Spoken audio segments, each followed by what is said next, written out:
ఏమైనా మంత్రులు పోటీపడి సంపాదించుకోవడంలో, కమిషన్లు దండుకోవడంలో మాత్రమే రాత్రి పగలు పనిచేస్తున్నారు. ఏ ఒక్క మంత్రి పనిచేసినా ఏ డిపార్ట్మెంట్ ఇట్లా ఉండదు.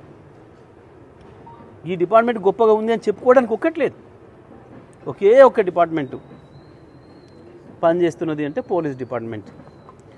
ఏమి పని చేస్తున్నది అని అంటే, ఎవడైనా యూరియా లేదు, మంత్రి యూరియా ఇవ్వలేని ముఖ్యమంత్రి, చేతగాని తన ముఖ్యమంత్రి అని పెడితే కేసు పెట్టాలి, జైలు పెట్టాలి.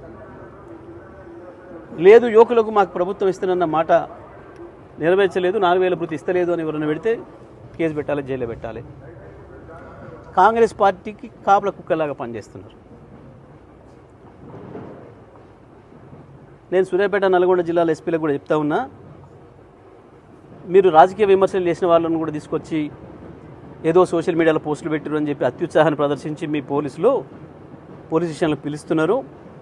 ఇక నుంచి మేము పిలిపిస్తాం. మీరు ఎవరు పిలిచినా రామ్ పోలీస్ స్టేషన్లకనే పిలుపు తీసుకోవాల్సి వస్తుంది, ఒక ప్రజా ఉద్యమాన్ని తీసుకోవాల్సిన పరిస్థితి వస్తుంది. ఇద్దరు ఎస్పీలు కూడా జాగ్రత్తగా పనిచేయండి. మీ ఐపీఎస్ స్థాయిలో ఉండాల్సిన ప్రోటోకాల్ పద్ధతుల్లో పనిచేయండి తప్ప మీ కింది పోలీసులను, మీ ఎస్ఐలను, సిఐలను మీరు కంట్రోల్ చేయండి తప్ప కాంగ్రెస్ పార్టీ మండలాధ్యక్షుడో ఇంకోడో కంట్రోల్ చేసే పరిస్థితి వస్తూ ఉంది. వాళ్ళు ఎవడి పేరు చెప్తే వాడిని పట్టుకొచ్చి పోలీస్ స్టేషన్ పట్టుకొచ్చి కూర్చోబెట్టడం రోజుల తరబడి నాటకాలు చేస్తున్నారు. ఈ బంద్ చేయండి. ఇప్పటి నుంచి ఒక ప్రజా ఉద్యమంగా, ప్రజా తిరుగుబాటుగా రాకముందే జాగ్రత్త పడమని చెప్పి నేను ఇద్దరు ఎస్పీలకు కూడా చెప్తా ఉన్నా.